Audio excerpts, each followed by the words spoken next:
ओम युवा भारत हासी में आपका स्वागत है। चैनल को सब्सक्राइब कर बेल आइकन पर क्लिक करें। क्षमावान् आप्तोपसेवी च भवत्यरोगः।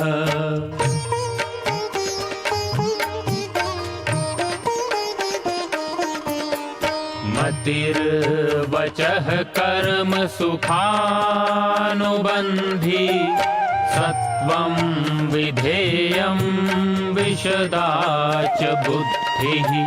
ज्ञानं तपः तत्परता च योगे यस्यास्ति तं नानुतपन्ति रोगाः।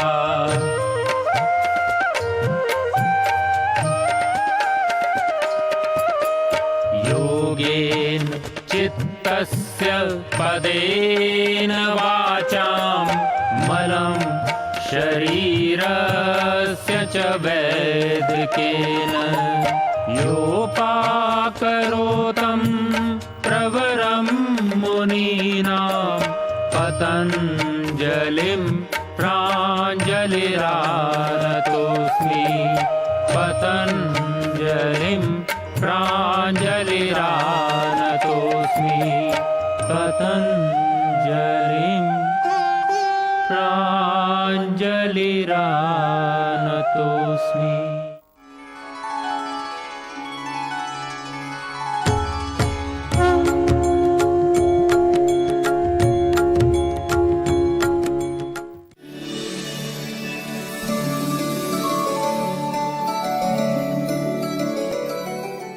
संपूर्ण स्वास्थ्य का विज्ञान एवं दर्शन आयुर्वेद, इस संदर्भ में आयुर्वेद की क्षमता को, विशेषताओं को, विज्ञान को लेकर के हम आपसे चर्चा कर रहे हैं और मुझे विश्वास है कि आपको बड़ा आनंद आ रहा होगा। और आज हम चर्चा करने वाले हैं विशेष कर करके हमारे जो 3 दोष हैं कि जो वात पित्त कफ जो दोष हैं, इसको हमने पहले जाना कि ये दोष ही नहीं, ये धातु भी हैं। तो जिस तरह से जो हमारे सारा जो शरीर में जिस प्रकार से मन का प्रभाव सारे शरीर में व्याप्त है, इसी तरह से 3 दोषों का भी जो प्रभाव है वो हमारे सारे शरीर में है। और मैं ये कहूँ कि मन से लेकर के हमारे मन तो जो है हमारा जो बाल है, नाखून है, जो अन्य जो मल पदार्थ हैं वहाँ नहीं पहुँचता है, परंतु ये दोष जो है इन मल पदार्थों में भी पहुँच जाते हैं। ऐसे महत्वपूर्ण 3 दोषों का आज हम वर्णन करेंगे। वर्णन करने में संभवतः, क्योंकि आज हम जो चर्चा करेंगे 3 दोष के विषय में, पहले हम चर्चा करेंगे, देखिए वात पित्त कफ ये 3 दोष हैं, ये बहुत महत्वपूर्ण है, इनको जानना बहुत जरूरी है। परंतु आज हम पहले चर्चा करेंगे वात दोष के संदर्भ में, वायु के परिचय के संदर्भ में। तो आज हमारी जो चर्चा का विषय होगा वह वात यानी वायु, वायु का जो परिचय है हम इसको समझेंगे, जानेंगे। फिर इसी तरह से कल हम चर्चा करेंगे पित्त के संदर्भ में, फिर हम चर्चा करेंगे कफ के संदर्भ में। तो आइए आज हम वायु के संदर्भ में बात करते हैं। मैं थोड़ा सा बताना चाहता हूँ कि ये वायु या वात क्या चीज है।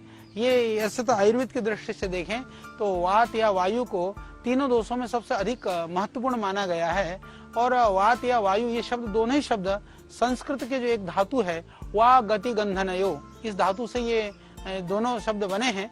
तो इसके अनुसार जो तत्व शरीर के अंदर में गति या उत्साह उत्पन्न करें वह वात या वायु कहलाता है। इस प्रकार शरीर में सभी प्रकार की गतिविधियां या गतियां इसी वात के कारण से होती हैं। वात को ही प्राण भी कहा गया है, क्योंकि जो कई बार हम कहते कि वात शरीर में स्थित वात ही प्राण है, पर वह प्राण बाहर होता है तो सिर्फ वो वायु होता है, वह वहाँ वायु में भी प्राण है। इसलिए जो अथर्ववेद के अंदर शास्त्रों में जो वर्णन कहा है कि प्राणाय नमो यस्य सर्वविदं वशे, ऐसा कह करके संपूर्ण जो ब्रह्मांड को ही प्राण के वश में कहा गया है। वस्तुतः जो प्राण है वही वायु है। चरक में इसलिए वायु को ही अग्नि का प्रेरक कहा है, सभी इंद्रियों का प्रेरक तथा हर्ष व उत्साह का उत्पत्ति स्थान। इस तरह से बहुत चरक के अंदर इसकी प्रशंसा की गई है। और आप ये शरीर समझिए कि वायु ही शरीरगत सभी धातुओं को अपने अपने कार्य में प्रवृत्त कराता है। कि वायु के गति से ही बाकी सारे धातु जो है गतिमान होते हैं, इसीलिए शरीर को धारण करने वाला वायु को ही माना गया है। तो ये प्राण वायु के रूप में भी पंच महाभूतों में यह विद्यमान है, यानी कि पंच महाभूतों में भी प्राण वायु के रूप में विद्यमान है, तो शरीर में भी यह वात के रूप में त्रिदोष में स्थित है। अच्छा, अब मजेदार बात यह है कि वायु अपने आप में स्वतंत्र रूप में भी विद्यमान है, पर वो कफ और पित्त में भी यह त्रिदोष में यानी स्थित है। आपको यह समझना होगा, यानी जो प्राण है सर्वत्र है, उसकी गति अपने आप में स्वतंत्र सत्ता भी है, वो उसकी मिश्रित सत्ता भी है, इसको आप समझिए। तो वही वायु श्वास प्रश्वास या ऊर्जा के रूप में देह को धारण करता है। जैसे हम श्वास लेते हैं, प्रश्वास लेते हैं, तो उससे यह देह का धारण होता है, और इसी का नाम हम, जैसे मैंने कहा कि प्राण वायु या वात है। और यह प्राण शब्द जो है वो जीवनी शक्ति का द्योतक है। जब हम बात करते हैं मन, ज्ञानेंद्रिय, कर्मेंद्रिय, ये अपने अपने विषय में कर्मों में जो नियुक्त जो करता है इन सबको, तो ये शरीर की जैसे पाचक अग्नि है, धातु अग्नियां हैं, इन सबको जो प्रदीप्त करने का काम करता है। हमारे शरीर में जो विभिन्न स्रोत हैं या उनके जो छोटे छोटे, जिसको कहते हैं ना खाली जगह, जो वीवर जिसको बोलते हैं, उन स्थानों पर भी ये सब जगह पर ये वायु सब गति करता रहता है। ये वायु उनका निर्माण भी करता रहता है। खाली स्थान बनाना भी, खाली स्थान पर जो है बना करके बाकी उसमें गति करने का काम करना भी, ये इसी का ही काम है। रस रक्त आदि जो धातुएं हैं या उनकी जो सूक्ष्म स्थूल रचना करना है, या शरीर के एक अंग से दूसरे अंग का जो संबंध करना है, जोड़ना है, तो ये सब काम ये वायु का ही कार्य है। इसके अलावा आप और भी समझिए कि जो गर्भ में स्थित जो भ्रूण होता है ना, उसका जो विकास करना है, उसका कैसा आकार बनेगा, किस तरह से होगा, या दूसरा जितना भी हम देखते हैं पूरा जो नर्वस सिस्टम है हमारा, जिसको हम लोग नाड़ी मंडल कहते हैं, उनका जो सभी क्रियाओं का नियंत्रण करना या उन सभी क्रियाओं का संचालन करना, ये सब भी वायु के ही अधीन है। तो वात के बिना तो दूसरे जो दोनों दोष जो है, पित्त और कफ, भी पंगु के समान निष्क्रिय रहते हैं। तो इसीलिए शास्त्र में बहुत इसके लिए कहा, पित्त को और कफ को पंगु कहा गया, कि वायु जहाँ लेकर के चलते हैं वो वहीं चलते हैं, क्योंकि ये वात ही इन दोषों को, मलों को अपने अपने स्थान पर स्थिर भी करता है और आवश्यकता पड़ने पर अलग अलग जगह पर भी पहुंचाता है। तो इस प्रकार से मल, मूत्र, स्वेद, जो पसीना आदि जो हमारे शरीर में से निकलता है, तो इन सबको शरीर से बाहर निकलने वाला यह बात दोष ही है। जब ये अपनी सही स्थिति यानी सम स्थिति में रहता है, तो सभी दोष, धातु, मल सब अपनी सम स्थिति में रहते हैं। पर जब ये दूषित हो जाता है या कुपित हो जाता है, कुपित मतलब क्रुद्ध हो जाता है, नाराज हो जाता है, तो बाकी दोष और धातु, मल सबको दूषित कर देता है। जैसे घर का कोई बलवान आदमी जब गुस्सा हो जाए तो घर का ज्यादा नुकसान करता है। ऐसे राष्ट्र का कोई बड़ा पद में स्थित कोई व्यक्ति, वो बुद्धिहीन हो या समझ न हो, या वो ज्यादा उसके अंदर तानाशाहीपना हो, तो वो देश, राष्ट्र और दुनिया की हानि करता है। ऐसे ये जो वायु है, ये वायु शरीर में बहुत महत्वपूर्ण है। बाकी सभी चीजों का, सभी हमारे दोषों का अपना उनकी अपनी महत्ता है, फिर भी ये वायु बहुत ही महत्वपूर्ण है, हमको ये समझना चाहिए।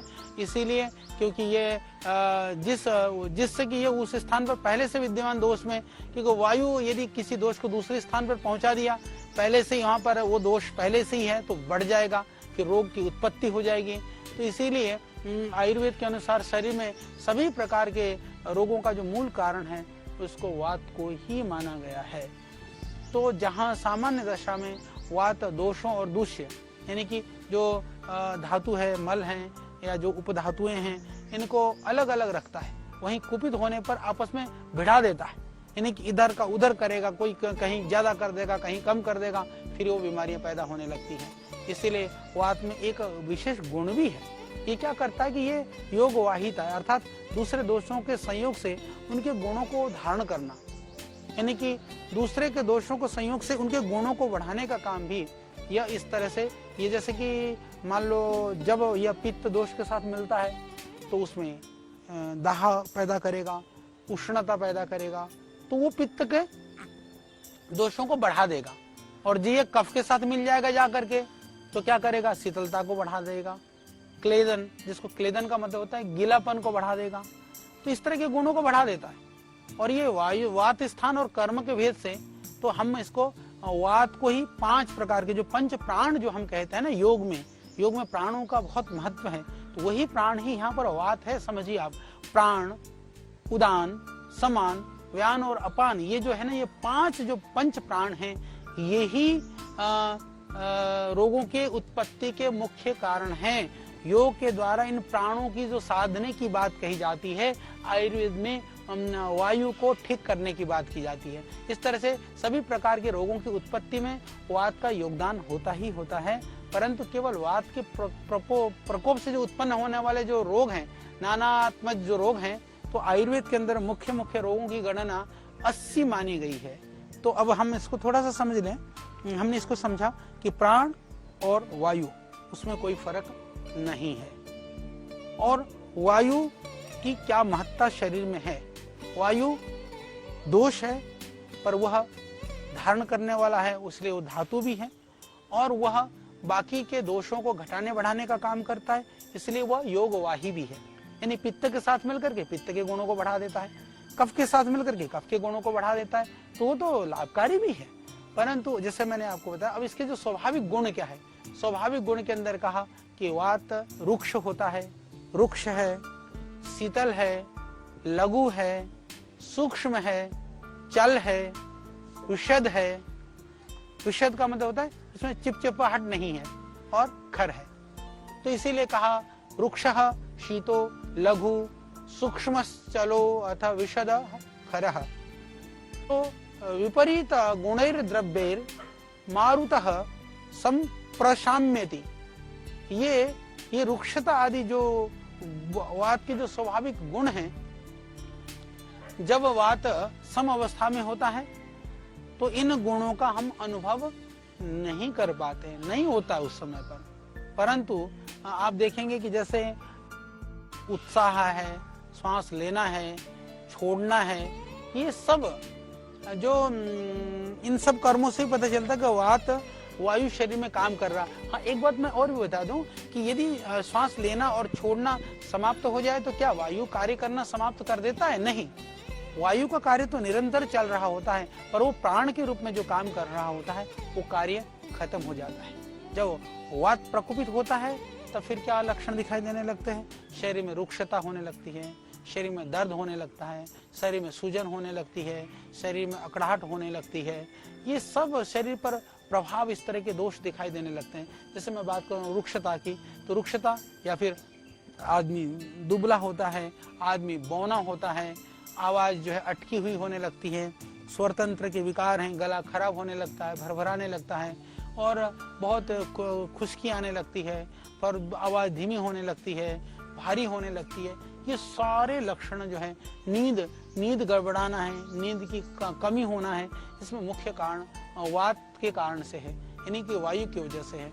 इसी तरह से दूसरा कारण है, जैसे दूसरा उसका है शीतलता, यानी कि शीतल पदार्थ को सहन न कर पाना, या शीत रोगों में जल्दी से प्रभावित हो जाना। यदि जल्दी से ठंड लगती है तो कफ की वजह से नहीं है, शरीर में यदि जल्दी से गर्मी लगती है तो भी पित्त की वजह से तो है, पर उसमें वायु भी कारण है।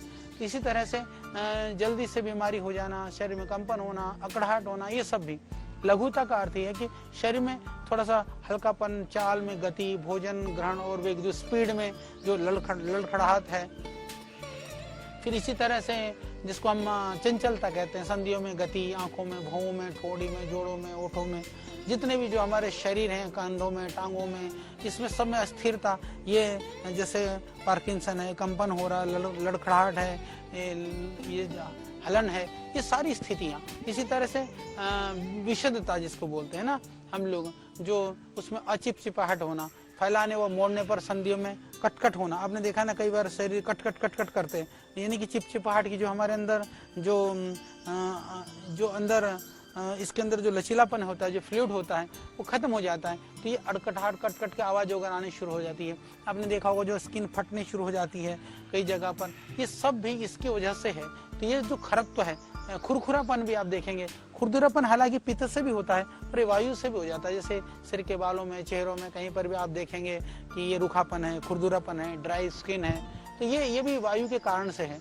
इसी तरह से जिसको कहते हैं ना बहुलता, बहुलता का अर्थ है कि जो आधिक्य है। जैसे अधिक होना क्या है कि जो जल्दी जल्दी काम करना, जल्दी जल्दी बोलना, भागम भाग, ये वो जो अस्थिरता है, चंचलता है, ये सारों का कारण ये कहीं ना कहीं ये जो शिराएं उभरना, ये नसें उभरना, ये होना, ये सब वायु के कारण से है।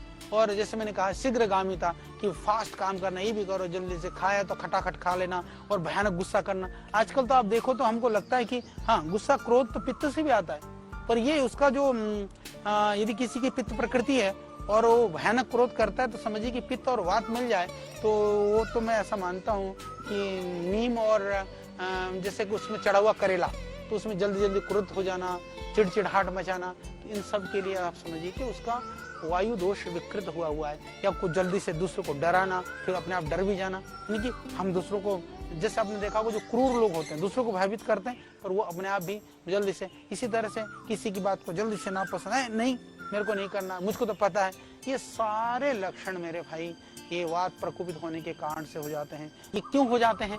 ये जैसे हमारे वात पित्त के कारण में, जैसे हम लोगों ने जो मल मूत्र को रोक करके रखते हैं, जो सोए की इच्छा को दबा कर रखना, और फिर ये क्यों बढ़ता है एकदम, मैं यदि बात करूं कि वायु एकदम बढ़ता क्यों है, जो एकदम बढ़ने के कारण में जैसे मैंने कहा कि आपकी जो सहज इच्छाएं हैं, आदमी को, हमको जो कोई बात होती है तो सहजता से, शालीनता से प्रकट कर देनी चाहिए। यदि हम नहीं करते हैं तो भी वायु बढ़ेगा।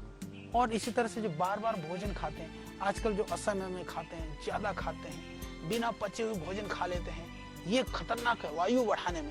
यानी कि इच्छाओं को दबाना, अति भोजन, असमय भोजन, विपरीत भोजन, दूसरा कारण।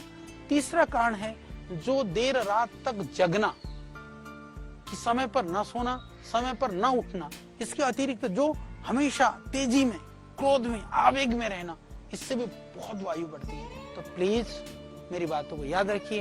हम दोषों की बात कर रहे हैं, हम दोषों की चर्चा कर रहे हैं, तो उसके साथ साथ इसके कारण की भी हम बात करेंगे। हम आपको बोर नहीं होने देंगे, हम आपको बहुत गहरे गूढ़ ज्ञान को भी सरलता से देने का प्रयास करें। और आप देखिए जिन जिन बातों को हम कह रहे हैं, यदि वो दोष हैं तो उनको दूर करने का भी प्रयास करिए। ऊंची बोलना, हमने कहा कोई बात हुई, छोटी सी बात हुई, एकदम सहन नहीं होता, आदमी धड़ाधड़ धड़ाधड़ करने लगता है। इसी तरह से श्रम भी, कई बार क्या होता है कि आदमी जितना सामर्थ्य उससे ज्यादा खतरनाक काम करता है, तो काम न करने से भी वायु की वृद्धि होती है और फालतू बहुत ज्यादा काम करने से भी वायु बढ़ जाती है।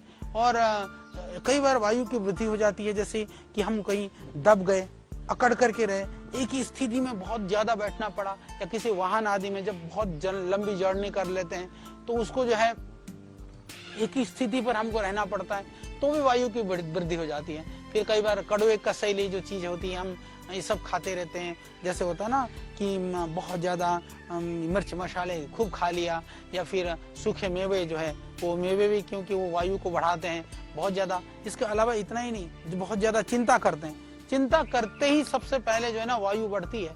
और फिर मैं और कहूँ कि मानसिक, आजकल हर किसी को डिप्रेशन, स्ट्रेस है। यदि छोटे छोटे को बच्चे को भी पूछो तो वो बता देगा स्ट्रेस क्या है। पहले गाँव में, या आप देखते हैं कि जहाँ पर अभी भी आप जाइए, गांव में जाइए, ग्रामीण क्षेत्रों में, वनवासी क्षेत्रों में, जनजातियों में, उनको पता नहीं क्या तनाव होता है। ठीक है, उनको पता है ये परेशानी है। परेशानी, प्रतिकूलताएं अलग है, तनाव अलग है। हमेशा ध्यान रखिए कि हर प्रतिकूलता में, हर परेशानी में तनाव नहीं होता। हर तनाव वाले व्यक्ति को अत्यंत प्रतिकूलता हो ये जरूरी नहीं है, इसको समझिए। इसलिए मानसिक परेशानी में रहना और अधिक जैसे बहुत ज़्यादा, जैसे जो सेक्सुअल डिजायर्स, बहुत ज़्यादा स्त्री संभोग करना, इस तरह के विचारों को लाना, मन में बुरे बुरे ख्याल आना, और ये इसके लिए फिर ये बुरे ख्याल को कैसे दूर करें। इसीलिए आप इस बात को मैं यहाँ जोड़ना चाहता हूँ। हम जब योग की बात करते हैं, प्राणायाम की बात करते हैं, तो श्रद्धेय स्वामी जी भी क्या कहते हैं कि आप प्राणायाम करने से आपका मन शांत होता है। मन शांत होगा तो हमारे जो विकार वो भी शांत हो जाएंगे। तो यदि वो मन शांत किससे होता है? प्राण की जो गति है वो रुक जाने से। प्राण की गति समत्तम योग उच्यते, यानी वहाँ समत्तम का अर्थ क्या है? वहाँ हमारी मानसिक स्थिति बिल्कुल सम हो जाती है। तो यहाँ आयुर्वेद में भी यही बात है कि आपका वात बैलेंस होगा तो ये जो डिजायर्स हैं, जो इच्छाएं हैं, जो विकार हैं, उन सब का समन हो जाएगा। और उपवास के लिए भी कहा कि हमको ज्यादा उपवास नहीं करना, अधिक मात्रा में खाना नहीं खाना, दोनों ही करना, यानी बैलेंस चाहिए। आप जीवन को जो है ना तो अति सर्वत्र वर्जित, कुछ भी अति नहीं चाहिए। तो इनका आप ध्यान रखिए। बहुत ठंडा नहीं खाना, बहुत गर्म भी नहीं खाना। इन सब से क्या होता है, शरीर में जो है वात दोष प्रकोपित हो जाता है। वर्षा ऋतु और विशेष कर करके बुढ़ापे में तो इनके बिना भी वात प्रकोपित होता रहता है कई बार। तो इसलिए हमको ध्यान रखना है कि जिसकी प्रकृति ही वात प्रकृति की है, तो अल्प कारण से वात प्रकोपित हो जाता है। तो इसीलिए प्रकोपित वात की जो लक्षण की दी है, तो ये जैसे मैंने गिनाए कि वात कैसे कैसे प्रकोपित हो जाता है। तो प्रकोपित होने के साथ साथ में हम इसको कैसे रोक सकते हैं, हमको किस तरह के कार्य करने चाहिए, किस तरह की सावधानी रखनी चाहिए। तो जब शरीर में वात प्रकोपित हो तब उसमें जो है, जैसे मैंने बताया कि उसमें शरीर में शुष्कता आ जाती है, रूखापन आ जाता है, अंगों में शरीर में अकड़ाहट आ जाती है, चुभन जैसा होने लगता है और दर्द होने लगता है, जोड़ों में परेशानी महसूस होने लगती है।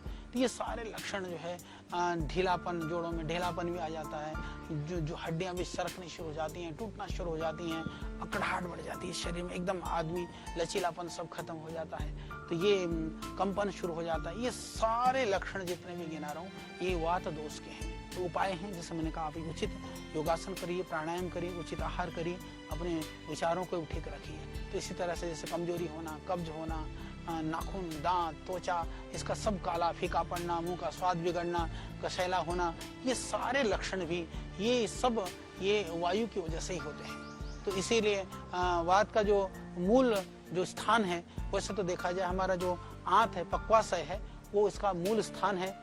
और क्योंकि जो वायु का प्रकोप का संबंध हमारे अन्न से, जब अन्न का भाग जब पक्वाशय में पहुंचता है तो वात फिर उत्पन्न होने लगती है। तो जो दूषित या प्रकोपित वात होकर के क्या करता है कि वो सीधा सा आयुर्वेद में लिख रखा है, जिन कारणों से वात का प्रकोप होता है उन कारणों को दूर करने और वात के विरोधी खान पान, औषधियों और साधनों का प्रयोग करने से वात शांत हो जाता है, ऐसा आयुर्वेद में लिखा है। तो इसके अतिरिक्त वात के जो अपने गुण कर्म है, उनसे विपरीत उल्टी चिकित्सा करनी चाहिए।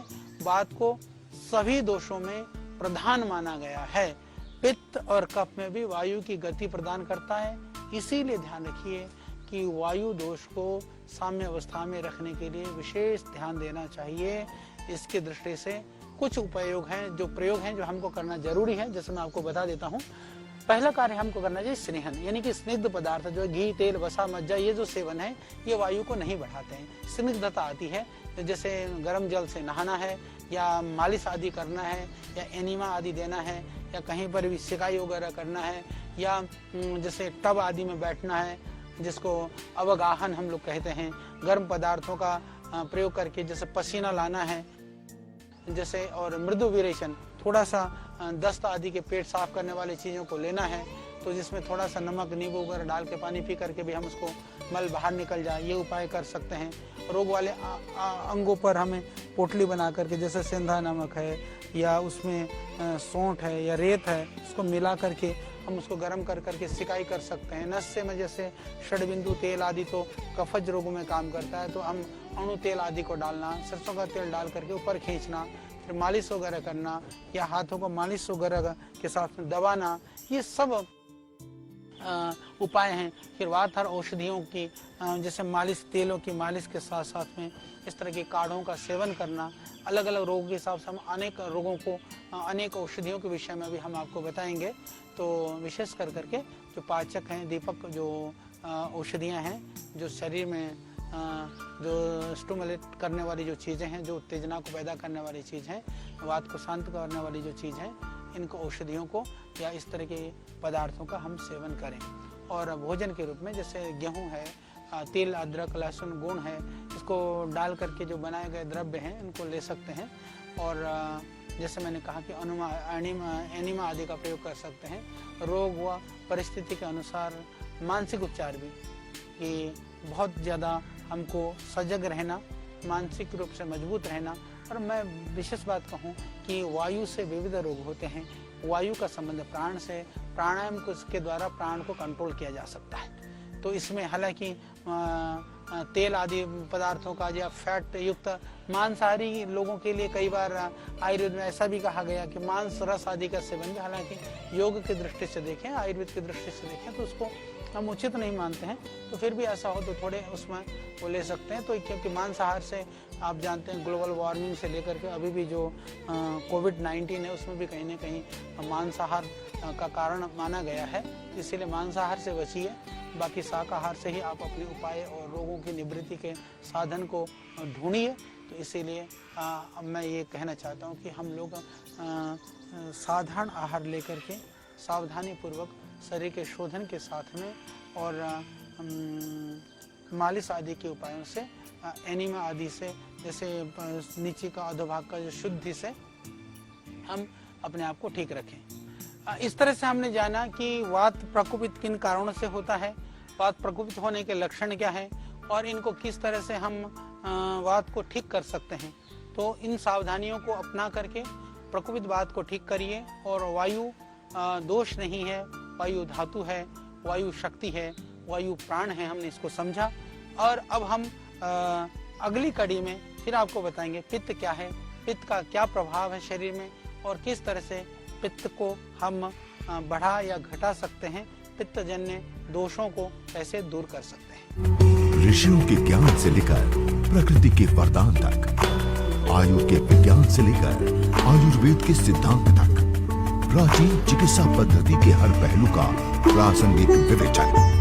ऋषिकल श्रद्धेय आचार्य बालकृष्ण जी द्वारा सरल भाषा में स्वरचित सृजन, हिंदी अंग्रेजी सहित विश्व के 70 से अधिक भाषाओं में लाखों की संख्या में प्रकाशित बेस्ट सेलर अद्वितीय ग्रंथ आयुर्वेद सिद्धांत रहस्य आज ही घर लाएं। आयुर्वेद से स्वस्थ जीवन का आधार पाएं।